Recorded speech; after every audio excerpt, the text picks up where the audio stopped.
Hello, everybody. Welcome to Sunday night. Here we are live again. I hear it's Oscar night too, but thank you for coming here instead. You can have it on in the background, see what kind of wacky clothes they're wearing. If they're wearing any, I don't know. It seems to be a new trend, right? So let's get to what we really want to talk about. We're going to talk about the basics of going keto, going animal based, eating a proper human diet, like just starting at the beginning, because there seems to be a lot of gaps out there. People trying to do all the things at once. So just as a little intro to that, my name is Anita. I've been on this journey for more than 10 years. I started low carb over 10 years ago. I've lost 145 pounds. I'm still working on it. Not at my goal. Full transparency. I'm trying. Just like everybody else out there, but have really, of course, come a long way. Changed my life. I'm 67. I'm on 0 medications. I'm pretty healthy. I've got a lot to live for, and a lot of energy to do that with. And I give all the credit to this way of eating, this community, people who have encouraged me and supported me. And that's what this Sunday Night Live is about, giving back to that and sharing what I know. So that's where we're going to start tonight. First, I want to just make sure you guys all know that Bonnie and Melissa are in the live chat. They're there to provide links and welcome people, keep people in line, all that kind of thing. They're kind of my team on the inside. They will also keep track of your questions and try to make sure that they come to my attention later when it's time for Q&A. I'm forever grateful for that. And they also are very involved, if not like 90%, I do the little check over, but they provide a lot of the handouts and things like that. They work on that. So also grateful for that. Where did this all start? What are the basics? Like how do we get from it's day one to 10 years later, you're at your goal weight, or you're almost at your goal weight, you're feeling great, this is a way of life for the rest of your life. Like how does that all happen? For me, okay, I'm gonna I don't want to scare you, but for me, this is how it happened. Look at all these this is a fraction of my book collection. What I've done is I've pulled out a few of the ones that were important to me over the years. So this is really where it started for me with Dr. Atkins. I did have a hardcover book, his original book from the 70s. Somewhere along the way, I lost it, or maybe I donated it, or maybe I lent it out. I don't know. I just lost track of it, and so I got this one at just at a used bookstore, or maybe it was even at the Sally Ann. I'm not sure. Because I just wanted to have one of his books, because this is where it all started for me. And in his books, there's no mention of any of the things we talk about today. It was just, you cut your carbs. You do what they called induction. You cut your carbs to less than 20 carbs per day. You eat meat. You eat 20 carbs worth of vegetables. You eat butter and avocado, maybe a couple ounces of cheese, and that is it. When he first came out, there was no keto treats. There was no keto shakes. There was no boxes and, keto breads and all that other stuff. It was literally that. So that's where I want to start, is with that in mind. What does it take to be successful in, when you're first starting? I have seen so many people who are brand new, and they will find products at the stores, and they will take a picture of them and post the products and the labels. They're like a week into keto, even carnivore, and they're pulling these, they're bringing these products home. They've got 20 ingredients on them. There are entire sections of stores now and drugstores where you can get this big array of keto products. My feeling on that, and I'm saying this from the deepest honesty in my heart, is to run from those products. Run and hide. Save them for later. Save them for later. If you really have to have, the keto chocolates or the keto brownies or the keto chips or the keto bread, save it for later when when you've got this all down pat. It's more about, in the beginning, and even for me now, all these years later, I mean, I went through a keto treat phase, let me tell you, and that's where a lot of my problems and stalling came in. But even now, all these years later, it's more about what I'm not eating. So in the beginning, think about what you're not eating. We're going to get rid of sugar and flour and grains and processed foods, ultra processed foods, all the fast foods, all the bags, packages, boxes, anything that's got a list of ingredients. We're basically going to shop the perimeter of the store, except for one aisle, I'll tell you, you can go down. But the rest of it is, for you guys that are keto, you'll probably have some vegetables. Some of you might even have, a few berries or whatever. So, you can start in the produce aisle, head around to the dairy and the meat aisle, get some cheese, get some meats, get some heavy cream, whatever it is that fits into what you can tolerate. I'm trying to, keep my dairy like tiny to a minimum because it does affect me and it does make me stall. So there's just a lot of things like that, you can buy everything you need in the perimeter of the store, then go down the seafood aisle, like the canned seafood aisle. And there'll be a section you can shop there. The rest of the store, just ignore it. Just don't even go down there. Don't go to the bakery. Don't torture yourself with all those things. Don't go to the frozen. Actually, the frozen food aisle, I will say I have found some good things in there too. So you can check the frozen food aisle. There'll probably be shrimp and maybe even some like frozen chicken breasts and things like that. Frozen beef patties that are clean. Check those labels though, because sometimes those frozen foods, they will add things in.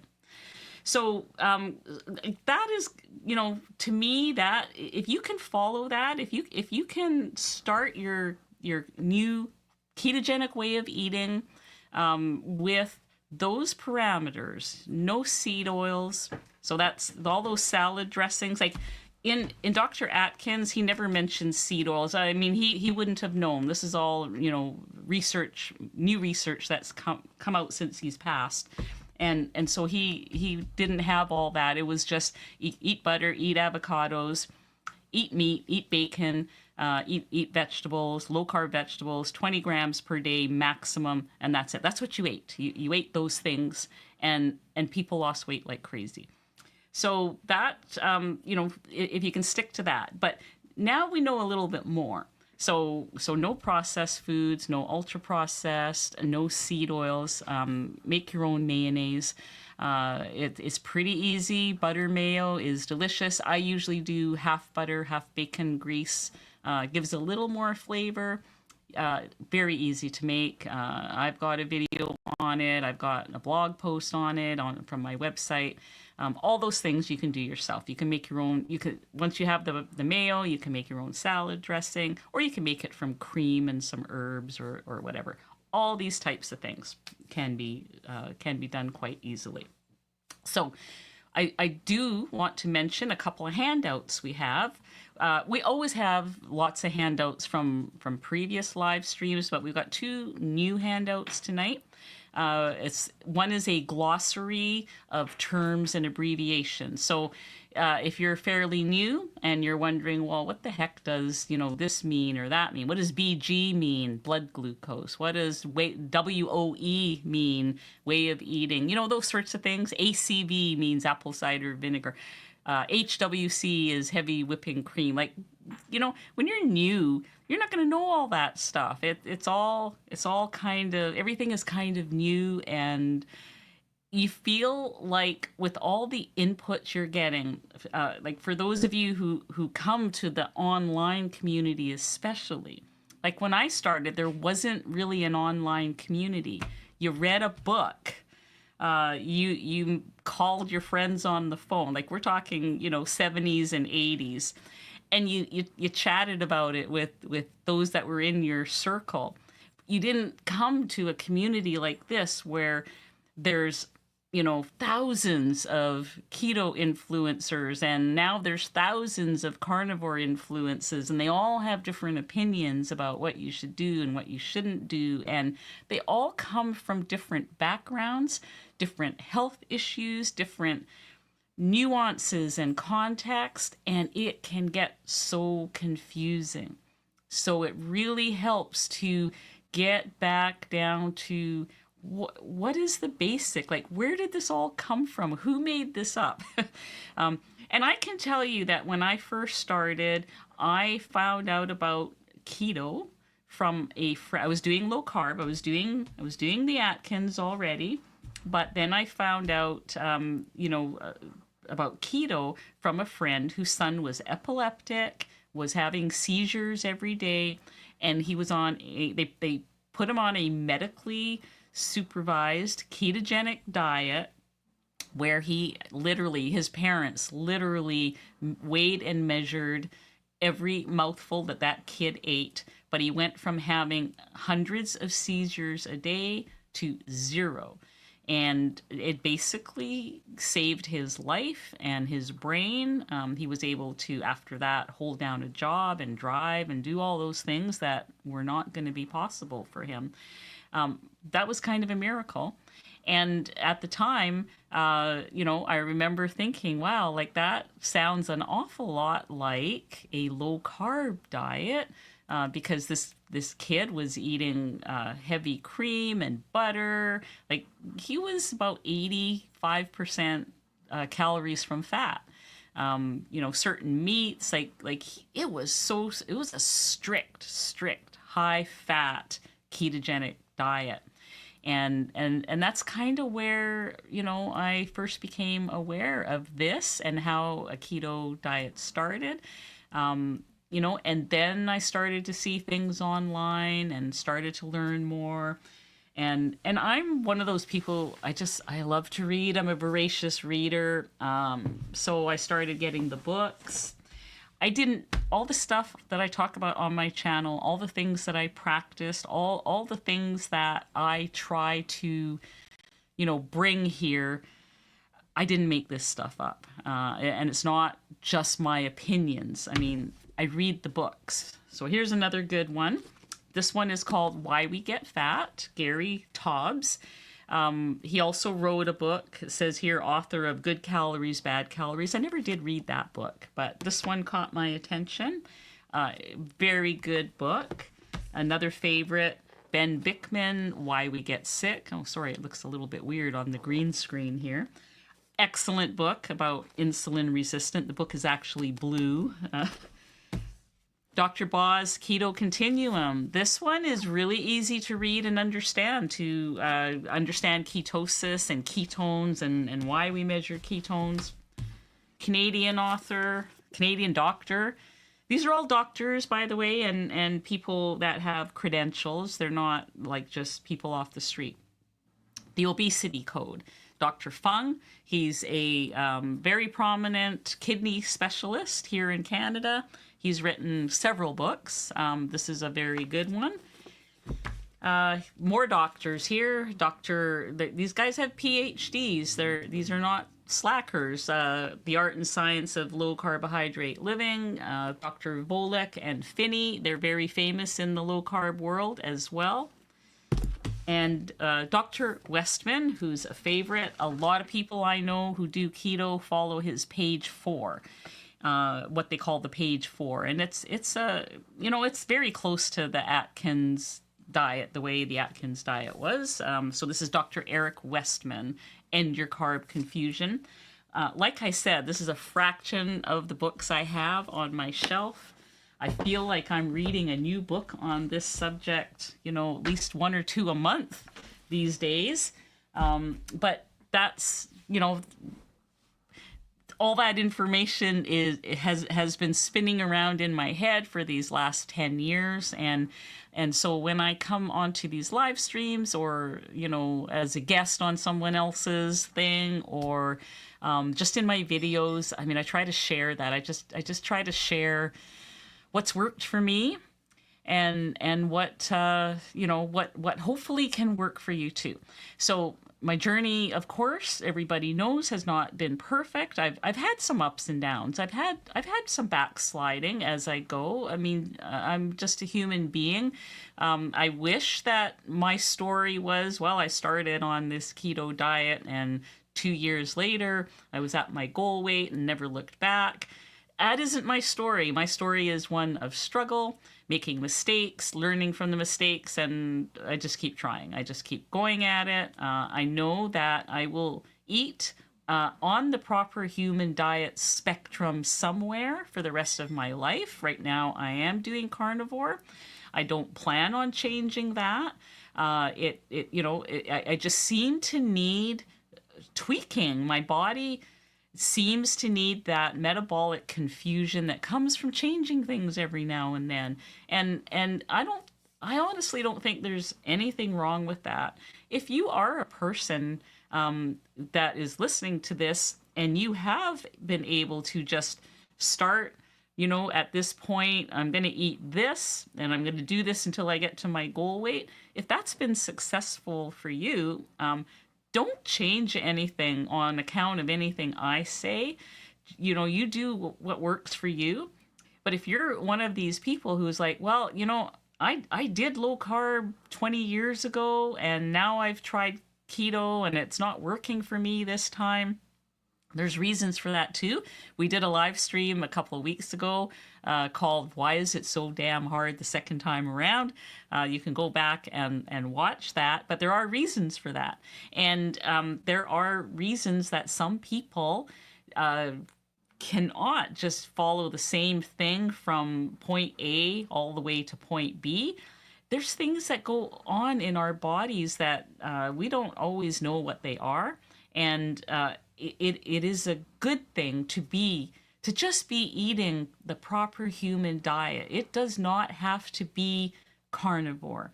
It does not have to be Atkins. It doesn't have to have a label of any kind. What it does need though is to eat real food when you're hungry, drink real water, like whatever that means for you. And like, don't spend your dollars on all these processed foods that are for sale in the grocery stores.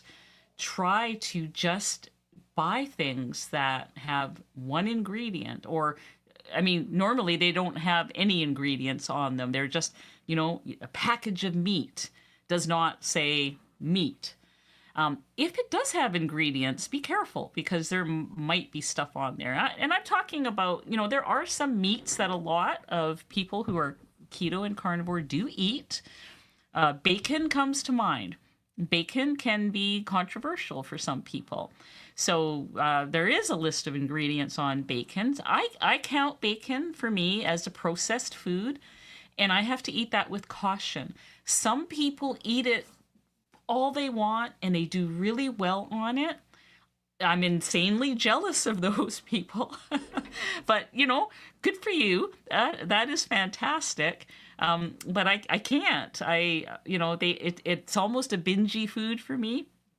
And I think it's because it's processed. I think some of us are, those lucky few people that a food that has had any type of processing done to it, even just something like bacon, where they've sliced it and cured it and, whatever it is they do to make pork belly into bacon, is something that can cause an issue for some of us. So, and I'm not knocking bacon, one of my favorite foods ever, not knocking it at all. I'm just saying that if you're eating a lot of it and you're struggling, just eat the pork belly. Maybe just try that. And same with things like deli meats and other processed types of meats out there. If you can do it, great. But just be aware that some of us do have reactions to those things and have to moderate that kind of item. That's all I'm saying. So if the vast majority of your food, like 99% of your food, can be, you buy a pound of hamburger and bring it home and fry it or air fry it or bake it or whatever. You buy eggs. Well, eggs are, I know I'm going to have 10 people yelling at me that eggs are too expensive. I mean, yeah, they're way up there in price, but that's what I'm talking about. So eggs, steaks, roasts, bacon, if you can tolerate it, okay? Only if you can tolerate it. But mostly you want to have things that have no labels on them. It's just a bag of lettuce if you're eating vegetables, things that they don't have to label because you can clearly see what it is. That's what we're talking about. Better yet, for the produce, if you can grow that in your garden and just eat it seasonally like we were meant to eat, that's even better. And I'm talking to you fruit eaters out there. When I was growing up, we had a garden and my mom was huge in gardening and preserving. So she, there was a certain time of year where we had fresh apples, fresh plums, fresh berries, fresh beans, lettuce, all that sort of thing. That was the only time we had them fresh. There was one or two supermarkets in the area, but my mom didn't go for that. She, she was very frugal. She was an immigrant here to Canada, and just had. By the way, today is 3-year anniversary of her passing. Rest in peace, Mom. Thank you. I'm thinking about you today. But she taught me the value of seasonal eating. She did preserve some of her produce. Like we had like 3 or 4 apple trees, so a lot of apples, sliced apples, got frozen, or they were made into applesauce. She made jams and preserves. Now, as a sugar addict, I enjoyed those jams and preserves very much. To excess, and that was just me. Other members of my family just were able to moderate those things. So to this day, like even something like a sugar, they sell sugar-free jams. Sorry, that's just not going to cut it for me. Because I'd be in there with a spoon eating the whole jar. I mean, that's me. So, one more of those things that some people are able to do that I just can't. And it's taken a while for me to learn this about myself and to accept that there are certain foods that are just off limits for me or severe moderation. I have kind of, I don't have it officially written down, but I have a kind of an internal system where I call it the light system: red light, yellow light, green light. Green light foods are all meats. I can pretty much eat all meats and most fats. Yellow light are things like the bacon, the cheese, things like that. Proceed with caution, basically. And red light is everything that we're not having, which is, I'll say it again for those that came late: processed food, ultra processed food, grains, sugars, flours, seed oils. Hopefully I didn't leave anything off. I probably did, but you know what I mean, like things in boxes and packages and bags with ingredients. Those are the things we want to leave those behind. So I've talked for quite a while here. I did not mean to talk that long. Download the handouts. They're free. There's a lot of information in them, like more than what I can talk about. There's links. I've got book recommendations down. There's quite a few things in the video notes as well as in the handouts that you can dig into and read more about. And get, like, look into some of these books. All my favorite ones are in the Amazon bookstore that I have. So we're going to get to some questions now, because it's really important to me that I answer people's questions. So let's go there. First of all, new member, Mora. You can tell me if I'm pronouncing that right or wrong, and correct me. Welcome. Nice to have you here. You emailed me this morning, and I'm glad you found your way here. I want to give a shout out to Danny. Hi, Danny. Welcome back from your vacation. Danny, so much for sending me a birthday card. I really appreciate it. I got it. Thank you so much. Lynn. Hi, Lynn. Lynn is a member of my YouTube channel as well. So she has come off a 48-hour fast. Wow, look at the GKI number. She has 68 blood glucose, 3.8 ketones. Amazing. Those are amazing numbers. That was your fasting numbers, because you said at awakening. So that's really good. She's eating 2 eggs and salmon at 10 a.m., had tea with electrolytes through 2 days in the morning. So you're combining seafood and eggs. That is wonderful. That's what I'm doing this coming week. I'm going to combine seafood and eggs for a few days and see how that goes. So congratulations there. Bonnie says, Dr. Bickman says to stay away from anything from a bag or a box with a barcode. I highly agree with that. Although they are now putting barcodes on my meat, because they have those self-checkouts now where you have to go through. If it's got a list of ingredients, don't get it. Do not get it. Okay, Susan. Hi, Susan. Another member I can say hi to. Cottage cheese. What is the best percentage of protein and fat to look for? There is whole fat with cream, 4%, 6% fat, 14 grams, 16 gram protein. So confusing. Yeah, I mean, you have a lot more choices than I do. We have 3 choices of cottage cheese in the local stores here. We have full fat, which is 4%. I've never been able. If I could get 6%, I would love to try that. But so 4%. We have 2%, which is low fat, and then we have the 0 fat. Absolutely stay away from the 0 fat, please, because usually you're going to get a lot higher carbs. To me, I don't see a lot of difference between the having 4% to 6%, 14 grams of protein, 16. Those are good high protein choices. So I think when those are your choices, like 14 grams versus 16 grams of protein, I would say try them and go with the one that you like the best, the one that you would enjoy eating. I tend to go with the higher fat ones because it is quite noticeable on there that they're lower in carbs. So the difference in protein might not be that much, like 1 or 2 grams there. And I don't I don't rely on any dairy products to be my protein choices. To me, the dairy products have to be a condiment to me.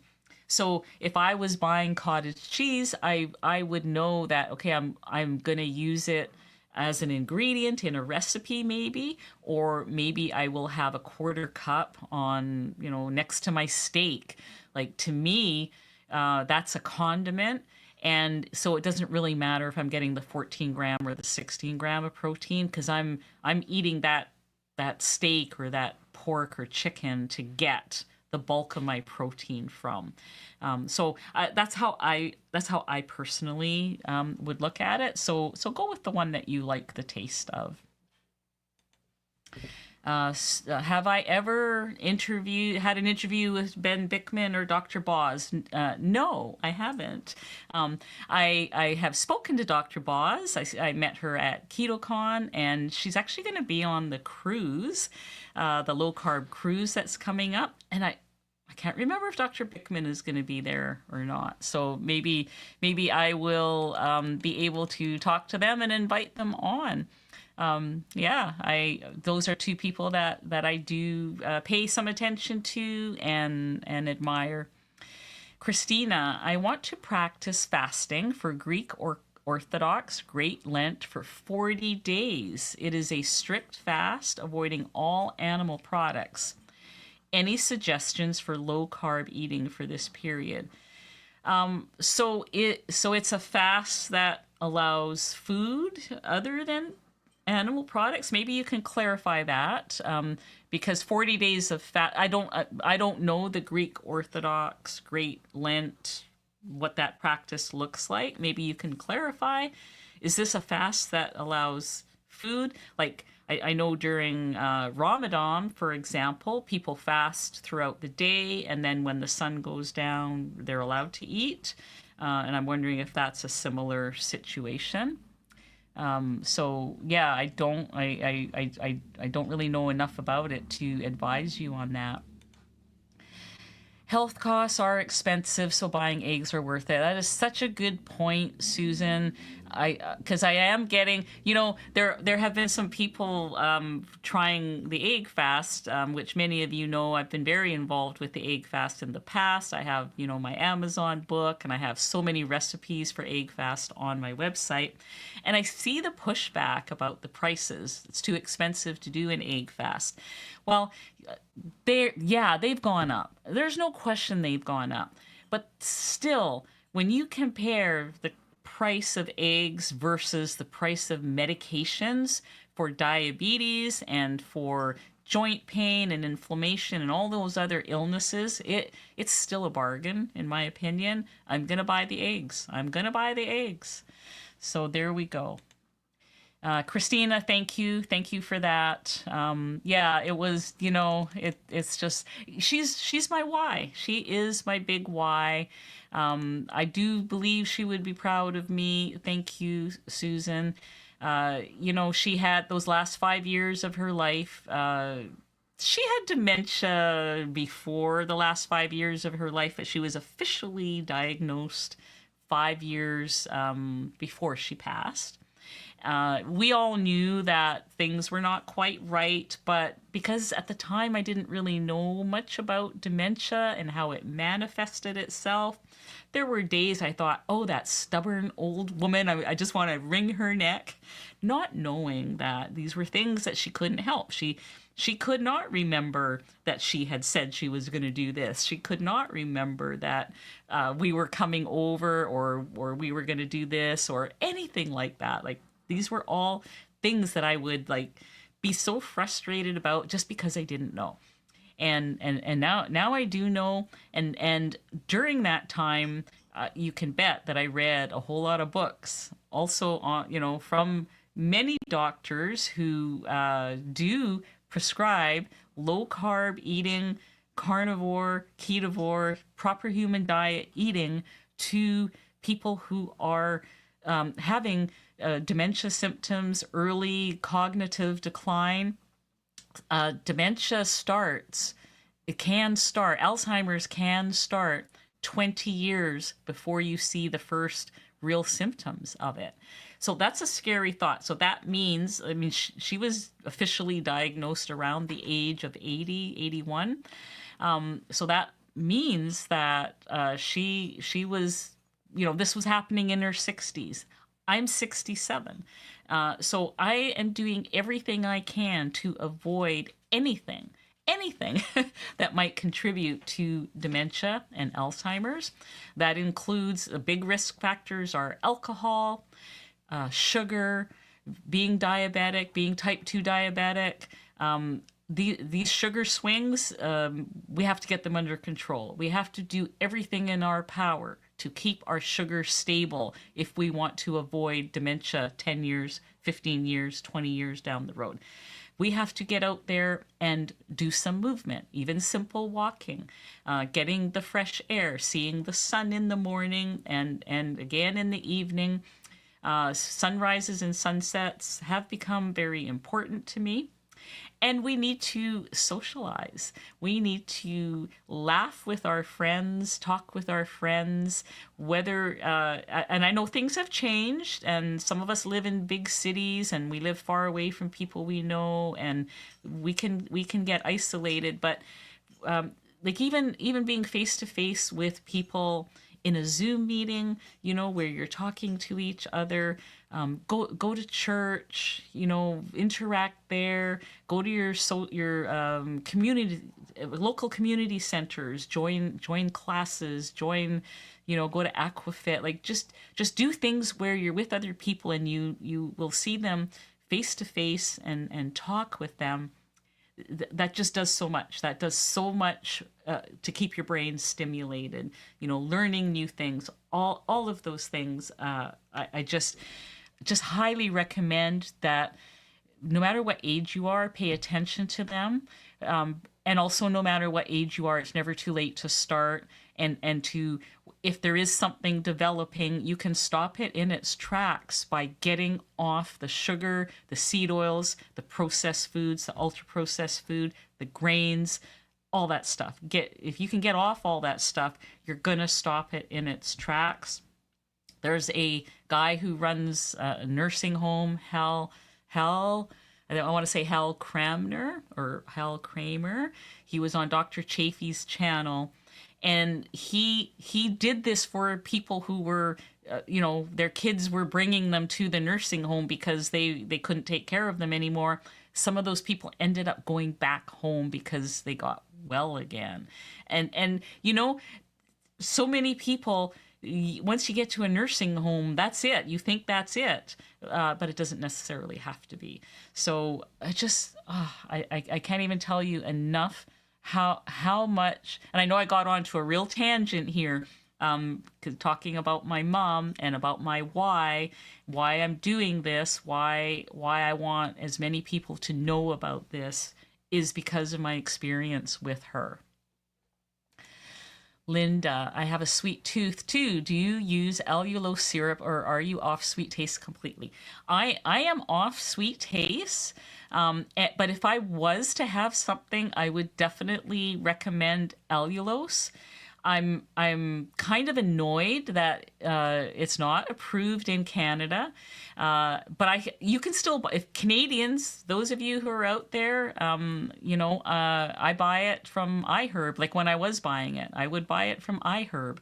They ship to Canadian addresses. It is not approved in Canada. I think that's detrimental to Canadians and their health, because I think if you watch Dr. Ben Bickman's videos, Dr. Nick Norowitz, people like that, you will know that allulose is actually really good for regulating your blood sugar and keeping your appetite at bay, and they praise it highly, and I think that whatever arm of our government doesn't approve of allulose, I'm not convinced they have our best interests at heart. I really am not. They are, after all, the same people that say we should eat, carbs and grains and cereals and all that other stuff that has put us in a position of poor health. Follow the standard American diet or the standard Canadian diet, you're going to get standard North American diseases like type 2 diabetes, arthritis, all the cancers, everything. Tina. Hi, Tina. After 2 years keto, the two tools I have found most important are the Keto Mojo and Chronometer. Under 20 carbs, close your eating window. Yes, that is a good one. I love to close my eating window early. The earlier the better. The earlier the better. And sleep. Success is never linear. So true. Thank you for sharing that. I appreciate that comment. Steph, I printed quite a few egg-based recipes from your website yesterday, gave them to my daughter who is struggling financially. Even though eggs are expensive, they pack a nutritional punch. They certainly do. And, feel free to go to my website yes, I've got the egg fast book, and I appreciate when people pay for that and all that. But I absolutely, all those recipes are also on my website with a printable recipe. People can feel free to go, download the information, download the recipes, print them off, give them to your friends and family member. I don't care. I want people to know about this. Those of you that are able to financially support this channel, buy my little booklets and things, thank you so much for that as well. I appreciate and love all of it, no matter where you are, financially. Just get the information, and I do provide as much for free as I possibly can. So good for your daughter, and good for you for supporting her. Spirit 72 Gal, do you have any guides for high-fat carnivore in terms of how to calculate your macros? I heard 0.7 times ideal body weight. Is that in pounds or kilogram? Okay, so there are online calculators. Every influencer that you talk to will have a different number to throw at you as to how many grams of protein you should have and what the macros should be. And I've gone through different ones. I've tried to get 150 grams per day. So that was based on 1 gram of protein per pound of my goal weight. So my goal weight was 150 pounds. And so for a while there, I ate 1 gram of protein per, times 150 to get 150 grams per day. I do find that difficult to achieve. I find it much easier to land in at around 120, but even that is in the range of what many doctors recommend. So some doctors recommend, 0.6, 0.7, 0.8, all the way up to, the 1. Some even say 1.2. So try it out and see how you do with whatever your goal weight is. You can see how you do with that number. Try 1 gram per pound of goal weight. Try 1 gram per pound of your ideal body weight. So my ideal body weight is 123 pounds. Honestly, I don't remember ever weighing 123 pounds. Maybe when I was in grade 5. I don't know. But 123 would mean 123 grams of protein, which I find much more doable. So I'm going to do the one that I can kind of stick to. And then once you have that number, you can kind of figure out, how much fat you have to eat if you're wanting to eat high fat. You also, want to take into account the total caloric value of all that if you're struggling. Some say that calories don't matter. For some people, they don't seem to matter. Depends on your age, activity, level, underlying issues you may or may not have. There's so many variables. I think as we get closer to our goal weight, I'm finding that I can't eat all the fat and meat that I want to eat. I don't lose then. And I don't think I really have anything left to heal. I take 0 medications for anything. I'm feeling pretty healthy, except for these extra few pounds that I'm still carrying. So, I'm gonna start looking at that a little more seriously to see how I do. I'm always evolving. It's like the bodybuilders who say you got to change your routine. You have to cause muscle confusion or your weight routine stops working. I believe there's some truth to that in your eating routine as well. It's I just try it. Pick one, try it, and then you can tweak it up or down to see how you do. Okay, Dee Lee. Hi, Dee Lee. It's important for us to hear your why. Yeah, I mean, it's really important to have a good, strong why. Thank you for sharing. It's very beneficial. I appreciate that. I mean, I can't even tell you how many years I went with like my why was, oh, because the doctor says I have to lose weight, or oh, because I'm too overweight. I need to, my why was I need to lose 100 pounds. That why doesn't come to haunt you when you're faced with your favorite binge foods. So let's talk about that for a moment. I would encourage you. Like I have so many books, empty books like this that I just like I've got several of. They're not empty. I mean, I keep filling them up with ideas and notes and questions from people and just writing things down as they occur to me.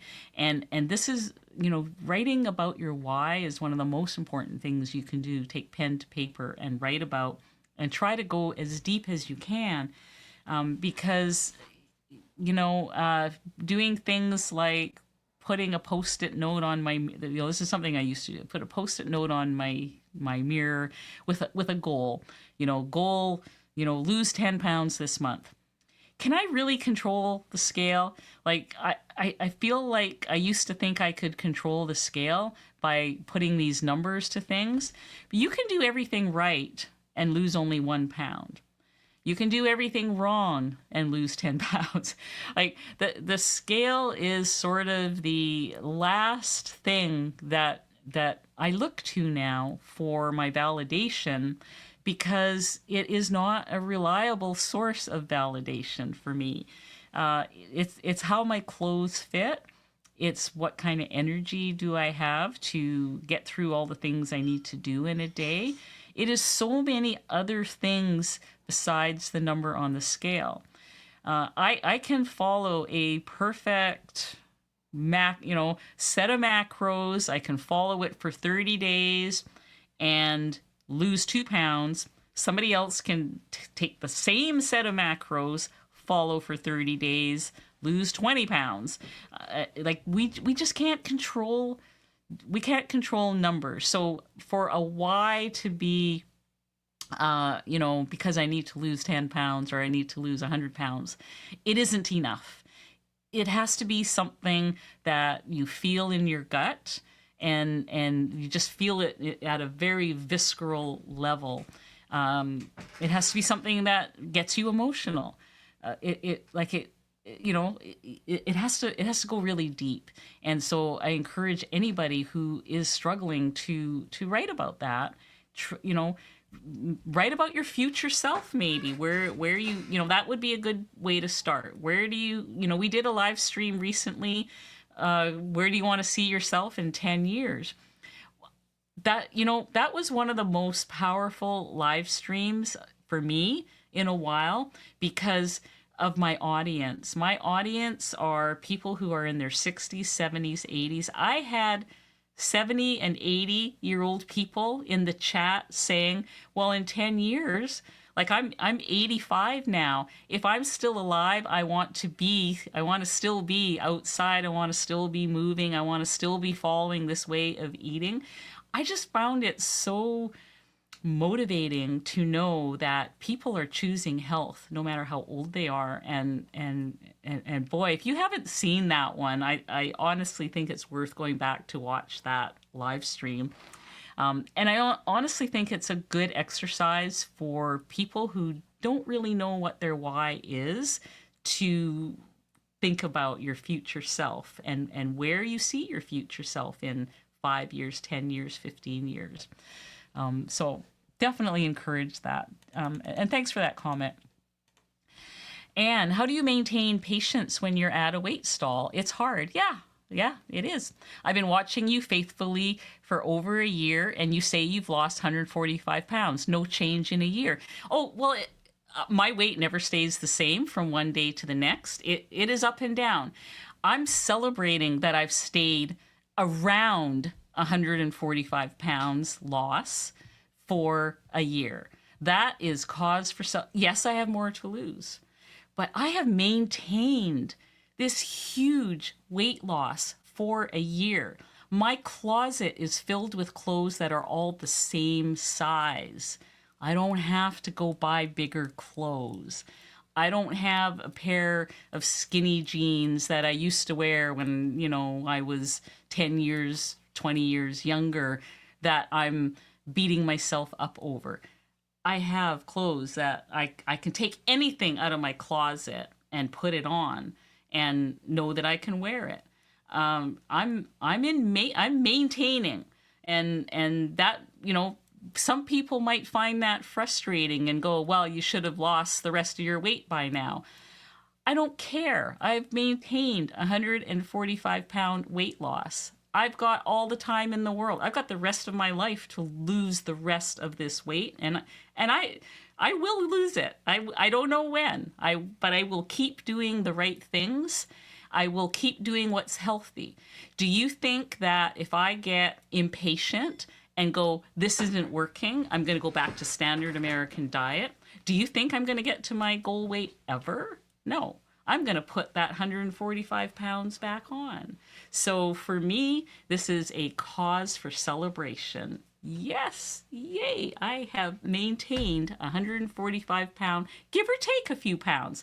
Like any given day, I'm up 2 pounds, I'm down 2 pounds, I'm down, 3 pounds, I'm up 4. Like it just, it looks like this. It looks like this all the way across for a year. So, for the people who are skeptical because I've stayed the same weight for a year, I can't help you there. I'm just thrilled about it. I'm excited about it. So that's how I look at it. Beck's Bits of Blue. What do you think of PSMF, which stands for Protein Sparing Modified Fast? I think it is a fantastic tool in your toolkit. So I have several tools in my toolkit, and that is one of them. I have an article, sort of a Cole's Note version of what PSMF is, if anybody wants to read about that. Basically, you're taking 3 days a week, and you are doing leaner days. Now, I tend to change mine up a little bit. In fact, it's funny that you asked this question today because, I was thinking this last week, I think I want to try some protein sparing days again. Maybe 2 days a week, maybe 3 days a week. I can never do 2 back-to-back protein sparing days because I find the fat too low. I get a little bit squirrely in my brain.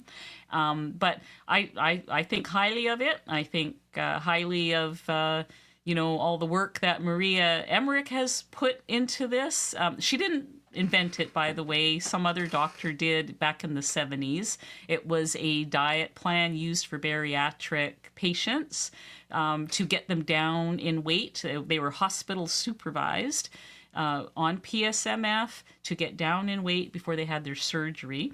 But she's taken it and run with it, and it's got lots of great recipes out there, lots of great ideas. So I think people should try it, but with caution. Like the problem that happens is that it works so well that some people will use it as a crash diet and think that the more they do it, the better. That's not the case. It's something that you should use sparingly to get it to work properly the way it's meant to work. And I think even Maria would say that, Maria and Craig. I'm sure they would agree with that statement. And I would say give it a try, and good luck with it. But yeah, it's just it's a metabolic reset. It's another tool in the toolbox, along with sardine challenges and egg fasts, and there's protein sparing, there's 48-hour fast, 30, all those things are all metabolic resets. We talked about that last weekend. The whole show was about metabolic resets and all these different ones out there, bacon fast, and like you name it, we talked about it. That is one of them. So thank you, member, for 8 months. One of your favorite parts of Sunday is being here. Appreciate you so much, Jason. Glad that you're here, and look forward to seeing you again. And always like to hear your thoughts on things. Go follow Just Jason Keto and More if you want some good chaffle recipes. Okay, I'm going to go over to, we are almost out of time, but we do have time for one or two more questions. So I'm just going to head over to the live chat and see what we have here as far as any questions that I might not have seen. Deborah Seeger, or great comments like this: I lost 25 pounds 2 years ago and celebrate the ease of maintaining a healthy way of eating. That is wonderful. I mean, imagine my life used to be either the scale was going down, I would get to a certain point and then it would go right back up again. I always had 4 sizes of clothes in my closet. It was a roller coaster and a mental health struggle to live like that. And I am so happy with how it's going for me. Okay, let's see if we have, yes, thank you, Bonnie. PSMF should only be done 1 or 2 days a week, not every day, definitely. Let me see here. Bobby agrees. I could lose another 20 pounds, but I haven't gained back the 70 that I lost in 2021. That's the longest I've ever maintained the weight loss. That is the miracle, you guys. That is the miracle. The holy grail is having a weight loss like that and hanging on to that weight loss, maintaining the weight over a long period of time. I'm practicing for the time. At some point, I'm going to do so many things right all at the same time that another 10 is going to drop off. And I'm going to then have to maintain that for probably a couple of years before the next, and I'm ready for it. I'm here for it. So, and I know that Bobby is as well. So thank you for sharing that. Let's see where we're at here. Yes, thank you, Bonnie. Very happy maintaining, if that means no medications and feeling good. That is exactly what it is. That is what it's all about. Okay, let's see. Karen, what exactly is protein sparing? So basically what you're doing on a protein sparing day, and the name is funny. I didn't name it. I don't, some doctor a while back named this. It spares your muscle. So it's supposed to stimulate fasting. It works as well as fasting does, except for you don't lose muscle because you're eating high grams of protein that day and lower grams of fat. So whereas normally I might eat 70% of fat from calories from fat and 30% from protein, that's flipped around. And on a protein sparing day, I'm going to be eating mostly protein. We're talking things like shrimp and skinless, boneless chicken breast. I always laugh when I say it because it's like my least favorite food ever from all my years of dieting. But I sous vide it and it tastes really good then. But that's the type, you're talking about that. You're talking about low fat meats, like choosing lower fat cuts of meat, and still keeping your carbs super low, less than 10 even, I think, for protein sparing. And, this is where you want to have that 120, 130 and up grams of protein in a day. So that is what it is in a nutshell, but you can go check it out on my website. And I have a whole playlist on my YouTube channel of protein sparing recipes and videos from the time when I was playing with it and following it. And for those of you that were paying attention, you can see from those pictures when I was doing it till now that I have lost more weight and proud of that. So maybe it's time for me to try it again. I don't know. I'm going to think about that. Anyways, we are here at the end of the evening. It is now we're now at the end, and I want to thank you guys for coming, and for coming here instead of the Oscars, or maybe you're watching it in the background, but you can now go and enjoy it in full if you like. Thank you so much, and we'll see you guys again next week. And I do have a cooking video coming out this week. I'm finally getting back into doing that. So thanks again. Good night, everybody. Love you. See you next time.